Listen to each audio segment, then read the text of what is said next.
Wonderful. Thank you, Amy. Director Amy Brister, thank you. I like that you keep saying that. Welcome, I couldn't everyone. stop myself. Yeah. Welcome, everyone. The reason why she keeps saying that is because this is a new position here at the University of Alaska Fairbanks. We just created an office of dual enrollment, and I'm going to be leading that office and initiative. So it's exciting. It's a brand new era for the university. And so I am here to talk about dual enrollment. And while it's going to be specific to the University of Alaska Fairbanks, obviously wherever you are, there's always going to be opportunities for your students. So what I would say is you can also translate this to your nearby campuses as well here in Alaska. So I'm going to go ahead and share my screen.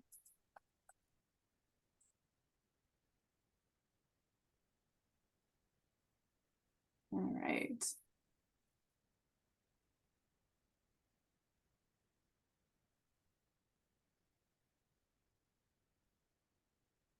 We can't see it in the presentation mode just yet. Is that better? Wonderful. Yes, thank you. Thank you. So dual enrollment, and I'll talk about that here in a second. So just introducing myself again, I'm Amy Brister. I'm here at the University of Alaska Fairbanks. I've been with the university since 2000, working with high school students in various capacities, including tech prep back in the day, and our community and technical college. And then most recently from this previous position within admissions, recruiting students from around Alaska to the University of Alaska Fairbanks. So I have a bit of experience working with students in various capacities, which definitely helps within this position. So I get this question a lot because mostly it's a weird term. And there's also varying terms that are used, so it can be a bit confusing. So when we are talking about dual enrollment, what we mean by that is it's just as simple as a high school student who is choosing to take college level courses. And it doesn't have to happen this way, but in most cases, they're asking for their school district or their high school to give them high school credit on their side as well. So you'll hear sometimes this term used, dual credit, but you'll hear dual enrollment. You'll also hear dual credit. So just meaning they've gotten credit at both the college level and the high school level. Concurrent enrollment, concurrent credit. So there's a lot of terms that get kind of thrown around interchangeably. But all it means is that the high school student is choosing to do college level courses while they're still in high school. So there's absolutely benefits to high school students starting college classes early. Obvious, the very first one is earning college credit. So even just one class is one less class that they have to do once they come to the university. And, so that one class can help them pursue those academic challenges that they maybe want to have something a little bit higher. We have students come to us all the time for math because they've maxed out their math choices at their high school. And so they're wanting to do calculus 2, calculus 3 and beyond. Sometimes their school doesn't have the AP choices that advanced placement, especially if they're in a rural area. So their choices are a little bit more limited. And so they choose to do the college courses kind of in place of those advanced placement credits. It also allows them to do exploration of interests. So doing those intro classes. So intro to psychology is an example, intro to sociology, things like that to try out different types of degree programs, maybe that they would have never been exposed to at the high school side. You know, the students that are doing college classes they're learning how to take college classes. They're learning how to talk to the instructor, ask questions, navigate kind of the complex system that is the university. And so all of those things, even if it's just one class, helps them have a bit of a smoother transition when they do decide to go to college, because it will become familiar. Their confidence for sure will be boosted by doing a college class. Obviously, they'll have increased college readiness by experiencing a college class in real life. It can absolutely boost, you know, their college applications for where they might be applying. We obviously want them to come to here, the University of Alaska Fairbanks, in their choice, but we also understand that students often are looking at other colleges. Talked about the confidence, and then last is the one that I've started seeing more and more of students who are working towards an associate's degree to complete by the time they graduate from high school, which is a really cool thing to see a student graduating with their associate's degree. But we've also been working with some school districts. So an example is we have a partnership with the Anchorage School District to put on what's called the Anchorage Business Academy. And so this is more on the CTE side of things within their school district, of offering occupational endorsements for their students to complete in our applied business track. And they're able to get an occupational endorsement in bookkeeping, admin assistant, and financial services representative. So essentially finishing school with a credential to be able to go to work is the goal for that particular program. So there's some really cool things that can be incorporated into high school students through the university, through school districts.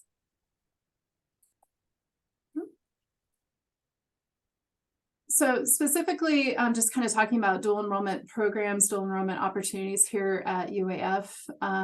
Our newest, well, actually they started about the same time, but North Star College is our middle college that we have here in Fairbanks.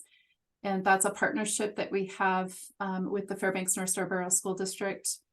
And currently students have a lottery in order to enter into that particular program, and it's completely paid for by the school district. If you're in the Anchorage area, there's the Alaska Middle College. That's a partnership with UAA and the Anchorage School District. And then there's the Matsu Middle College, again, in partnership with UAA, Matsu School District. There's the Kenai Middle College, which I cannot remember the name of off the top of my head at the moment. But there's some other communities that are also talking about some middle college models within their areas. Alaska Advantage is our virtual middle college option, and I'll talk a little bit more about that here in a second. Here at UAF, we also have what's called the AHEAD program. And that's our way of formally admitting students in their senior year to the university so that they seamlessly transition into a bachelor's degree after graduation. So they immerse themselves in that final senior year with us and keep going at the university. And so that's a way for them to still participate in sports. It's similar to North Star College, but they're choosing to do that on their own. And then tech prep, which actually that term, I need to update the slide because we're moving away from using this term, but it's an outdated term.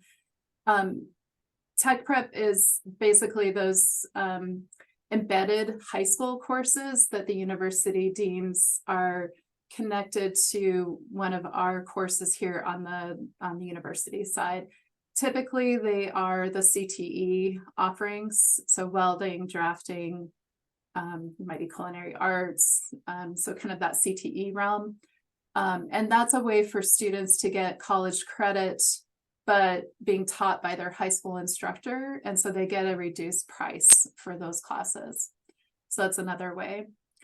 And then we do have just students coming to take college classes in person. We get that question all the time.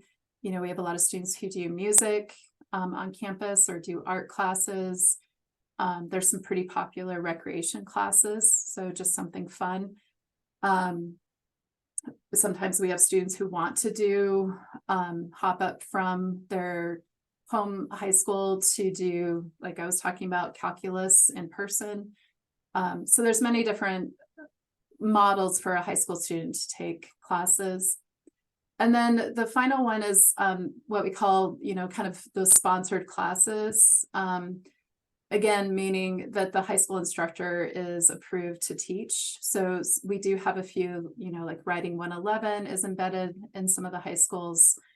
And yes, those are opportunities that are available at the satellite campuses too. So Bristol Bay, Chukchi, who else am I forgetting? Of course, in the middle, I can't remember all the campus. Kuskokwim, thank you. Yeah, thank you. And so, yes, all those opportunities are available through those community campuses as well. But that's also another way for students to receive college credit at a reduced price. So talking about the Alaska Advantage program, this is a program that we started in the fall of 2019, literally right before the pandemic kind of happened. So it was kind of timely. But it really has been, I feel like, has filled a need that the state did not currently have. And in that, I mean that it was, it's a program that is completely online. So these are only the online classes through the University of Alaska Fairbanks and the University of Alaska Southeast. We did partner with them.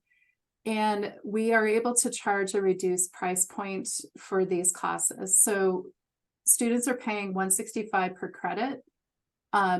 Just to break that down, normally a 3-credit class through the university is about $1,000 with tuition and fees. So students are going to be paying $495 for that same class. And it's a really great way, obviously, to save some money. But the other thing is that these classes are full university classes. These are not classes that are designed for high school students. So the students are also experiencing classes with other college students. They're embedded right in there with the other students. They're taught by university instructors, excuse me. But they offer that flexibility in that they can take them from wherever here in the state. And so we've had some school districts that have definitely, so one example would be New Haven has definitely taken this and run with it with their students and really incorporated the program, these college offerings within their high school day to be able to receive college credit for them. And yes, to answer your question, Krista, anytime a high school student is taking college classes, we consider it dual credit. So they still need to, request that from their school district, how that school district is going to bring that credit in. So that's something that we will never answer. That's something that the school district has to answer. And I'm not sure, I'm assuming we probably have some school district folks. So something that you may want to look at is back at your school district level. What is your dual enrollment policy as a school district? And then scholarships accepted for dual enrollment. That was a question there from Regina, it looks like. And scholarships can be tricky. We absolutely do have some scholarships that sometimes will pay for dual enrolled students. So sometimes scholarship comes in the way of the school district paying for the students. So there's that model. There's times that I've had a bit of money and I can provide scholarship, but I don't have a ton. And then the tricky part is the APS. They can't qualify for that because they haven't finished high school yet. So APS isn't available. Plus they have to be an admitted student and finalizing their high school. UA scholars, the same thing. But a student can use their college savings plan if they do have that. So that's another way for them to pay for their classes. I think I answered all those classes. Yes. So Advantage, super flexible. It really kind of brings that virtual middle college option to all communities, that, you know, those place-based middle colleges don't, for some of those smaller school districts. And the question is Alaska Advantage out of pocket, is it paid for by the school district? So the answer is both. We do have many school districts that have funding to be able to help pay for students. A lot of those are rural school districts that have usually grant-based funding that they're able to allocate towards that. Here in Fairbanks, as an example, if a student comes to us, they have to pay out of pocket. Our school district doesn't have any funds. So it really depends on where the student is coming from. The other way that students pay for classes is if they are through a homeschool program, they will often use their allotment, and a lot of homeschool programs have about a $2,500 a year allotment. And so a majority of those students are using that money towards those college classes. So North Star College, it was started in fall of 2020, right in the thick of COVID. We originally started with a very small program of 40 seniors. And then this year we just expanded to 200 juniors and seniors, so half and half. We ended up with about 180 students total. And, you know, the benefit of the North Star College is the fact that the Fairbanks North Star Borough School District is paying the full tab for the students. And so this is true for the Anchorage Middle College, for the Matsu Middle College. And these students are fully immersed within the campus. Their campus location, or their school location, is on campus. They're taking college classes with other college students, and they're often completing 9 to 15 or so credits a semester. And yes, their Kenai Peninsula College, KPC, does have a middle college program. I can't remember the name of it. I feel like it's Riverside, but Riverside Academy, but I might be wrong on that.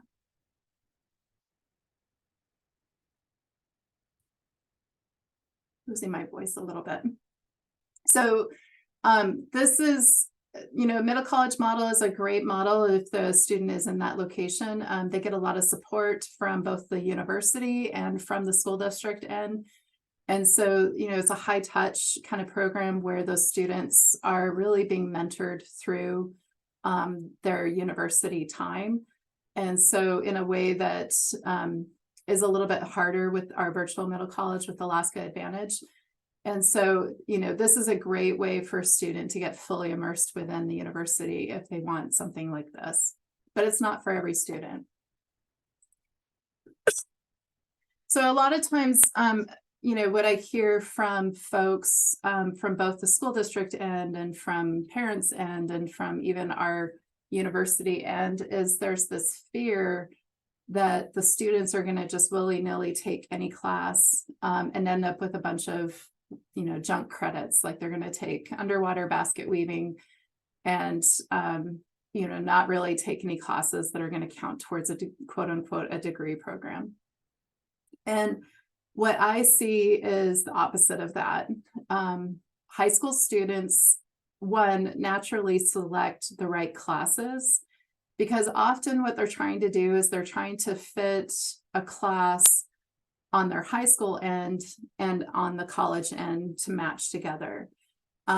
Because they've recognized they're super smart, they're very savvy, and they recognize the value of, you know, completing Writing 111 as an example, to get English credit on their high school side, but also completing that first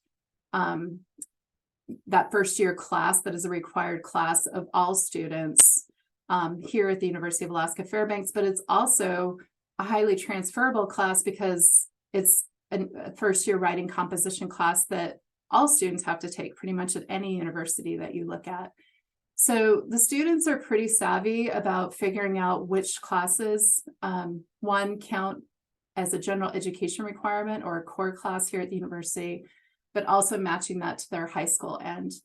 And so it's kind of giving you some examples of popular classes that students often take here with us. And we, the language classes, these are language classes that we do online, which a lot of people are surprised by. We've got several of these. Our American Sign Language class filled super fast. I think it filled within the first week.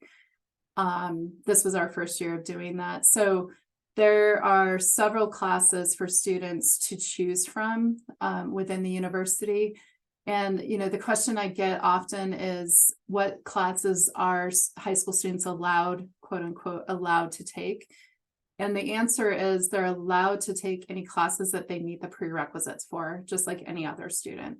So they may be required to do a writing placement, they may be required to do a math placement, or they may be required to do, so as an example, Introduction to Creative Writing is one that is often selected by high school students, but it's one that we often have to tell them they can't take quite yet because they haven't done Writing 111, which is a prerequisite to that class. So basically the sky's the limit if the student has met the prerequisites for those classes. So they can definitely, yes, Kodiak College does a great job with offering dual enrolled options to students. And funding is always a challenge. Thank you, Nancy. This is true. So, you know, these are some of the things that students are picking from. You notice a lot of intro classes. All these intro classes also count as general education requirements, but gives them the opportunity to find out whether or not maybe they want to major in justice, as an example. So it just is a really great way for them to kind of play around within the fields at the university level. Math is, you know, besides writing and English classes, math is our other top kind of choice for a lot of students. And I do list Calculus 1, 2, and 3, but I also have had high school students go beyond Calculus 3, which always blows my mind. So differential equations, linear algebra, again, you know, I think the beauty of allowing students or giving students that option to do the college classes is it allows them to continue doing what they need to do and not limiting them and stopping them from, you know, moving beyond, you know, what's offered at the high school side. So this is kind of a cool way to, you know, kind of think about it as well. The sciences, we also offer all these sciences online, including that lab component. So it's something we've been doing for a while now and perfected. And I get a lot of questions about whether or not we actually do the lab online. And yes, the labs are done online. I just want to point out one class at the bottom, Intro to Engineering in Alaska. That is a newer course that we started offering online last fall. And has definitely blown up in popularity with the high school students. That is a required first year class for, I think, all but 2 of the engineering majors here at UAF. So it's a great way for students to explore all the engineering disciplines that are available and also find out if engineering is the choice that they really want to do. So some of the things that I always remind students of and parents and schools is that courses are taught over a semester. We always do everything in a semester at the university level. And so sometimes that can be a shock to a system of a student who's used to doing math in a year and having that spread out over that period of time. We're going to squeeze it all into a semester. So that course pace can be a little bit faster than what they're used to. and can kind of take them a little bit off guard. So something to keep in mind when you're talking with students. Here at UAF and actually all the University of Alaska schools, for the most part, except for some of those approved high school instructor classes, the students are going to be in class with other college students. And so that's something else to keep in mind in terms of maturity level. Are they ready? Going to that third point, are they ready? Because the other thing to keep in mind is that course content is never going to be edited because we have an under 18 student in a class. So, really keeping mindful of the age, what kind of content might be happening in a particular class. Are they ready for that? Sometimes families also have reached out because they don't, it's not necessarily controversial topics, but they maybe are not comfortable with political topics even being talked about in the classroom. So, just something to be mindful of when you're chatting with students and their parents. And then, the other thing I always want to make sure that students are doing is that they are carving out enough time for their class. High school is a lot of time and seat, a lot of work in class. University is different. We do it opposite.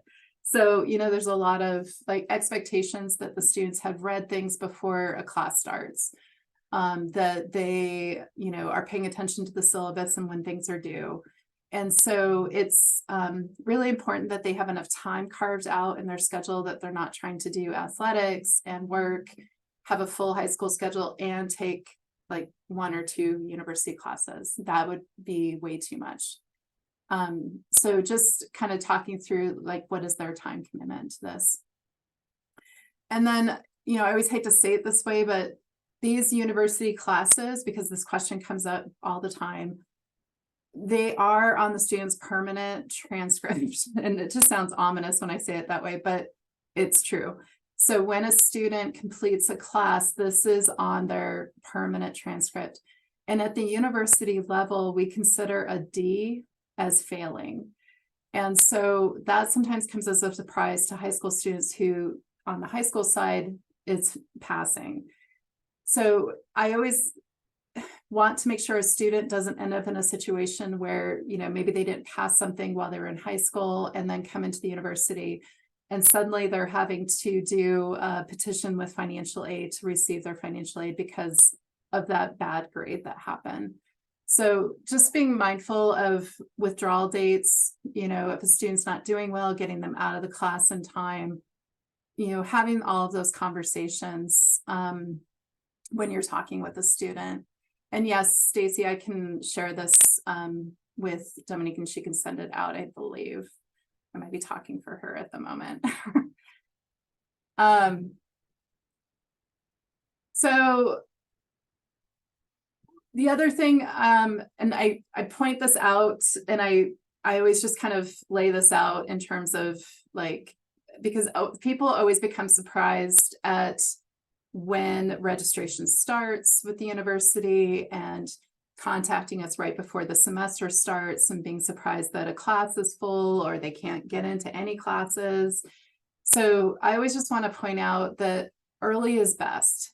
And this goes true, and this is a good habit for getting your students into, is that the earlier students register for their classes, the more successful they are in their classes. And this is true not just for high school students, but our own college students here at the university. And so the better that you can get them in the habit of getting themselves registered so that they are mentally preparing for that class, and just know that they're in there, the better that they will do. So I always just point out our registration dates. I'm going to skip summer semester for a second, just because that's kind of an extra. So for spring semester, this is the semester we're actually gearing up for right now, which feels weird to me because we just kind of came down from the start of the fall semester. But spring semester registration is getting ready to start November 6th. Our classes are going to become available usually it's around Halloween, but this year it's October 30th. And so what I always tell students is to try and get themselves registered before Thanksgiving or by Thanksgiving. And then classes start mid-January. We close down for 2 weeks during the holidays. And so that's kind of that reason for that rush, because spring semester always creeps up on us super fast. And that way they can get the choice of classes that they're looking for. They're all ready. They come back from holiday break. They've got their classes selected. For the fall semester, we start registration at the beginning of April. And so for your students, I would recommend that they get registered before they leave for the summer break. That way they're all set to go, because we have school districts kind of with start dates all over the place. And so it's not uncommon for me to talk with a school district, or it's usually a rural school district, where they're calling me literally the week before classes are getting ready to start, or even in that week, trying to get students into classes. And there is a bit of a process to getting into the system, and that takes a couple of days when a student hasn't ever taken classes before. So it's really important that you get them through that process well in advance of the semester starting. And then summer semester, like I said, is extra. Mostly we have online classes during the summer semester, and but it's a great opportunity for a student to, it's really common for me to see like students take a math class because they want to get into the calculus class in their high school that next year, or they just want to jump start or whatever it might be. And so we do start that registration in February, and most classes run, and I'm saying that loosely, most classes run for the full summer semester. We do have some classes that run 6 weeks. I don't typically recommend those faster paced classes for high school students as a first time class. If they've taken classes before, maybe, but I don't want to put them in a situation where they're taking what's normally a 16-week semester and squishing it down to 6 weeks. 12 weeks is still kind of fast. And so 12 weeks is a much better choice for them to be taking. So that is all I have. I think I caught everyone in the chat. And yes, I'll share the slideshow with Dominica. I'm going to hit stop share and see if we have any other questions. You're also welcome to come off mic if you'd like.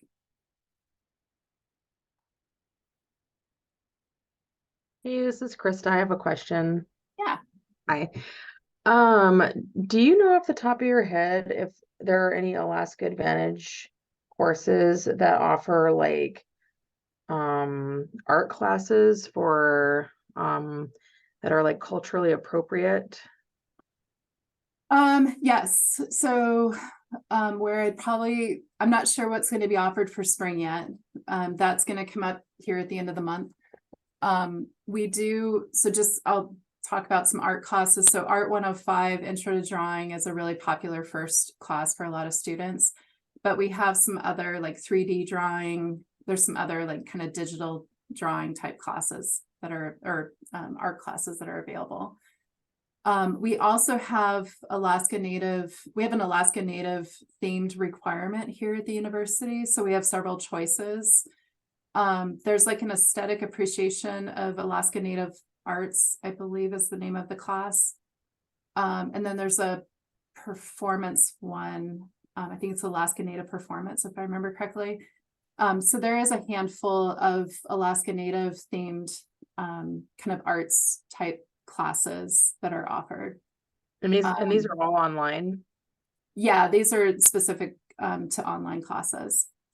But again, I'm not sure if they'll be offered in the spring or if they'll be offered in the fall. Thank you. Yeah. Oh, and can you please put your email in the chat? Absolutely. Thank you.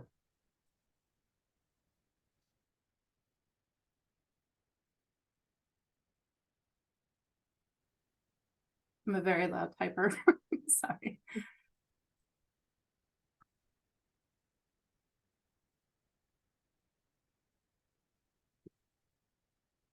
Thank you, Amy, Yeah. for your presentation and for answering questions as they came in the Yeah. chat. Oh, one last thing I just want to mention. I'm not sure where it I see some names I know in here. But I just want to let everyone know Alaska Advantage, when we originally started, we were requiring school districts to sign on as partners in order to give the students that discount price. And we're now moving away from that. So I'm not sure which school districts we have in representation here. We have signed 40 or 41 of the school districts in Alaska, so we have a majority. But if you're one of those school districts, maybe that you don't see on the Alaska Advantage website, connect with me because we're moving away from that requirement. And why are you moving away from it? To make it just more inclusive.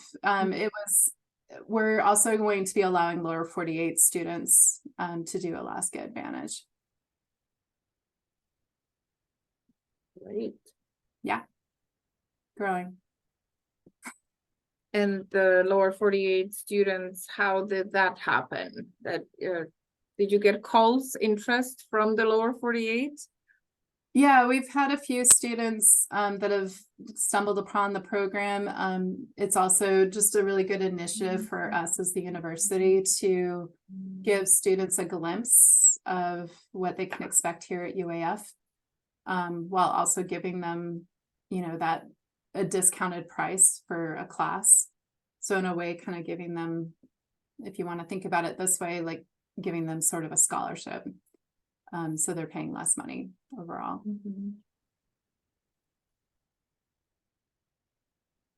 Well, outstanding.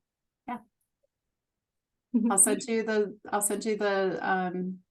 presentation so you can send it out to the group, Tamika. Thank you so much, Amy. Yeah. I appreciate your time today. And yes, connect with Amy. She knows it all, and she's always she's extremely busy, but always tries her best to answer the questions very quickly. So thank you for that, Amy. Wonderful. Thank you. Have a great day. Thanks. Thank you. Bye. Bye.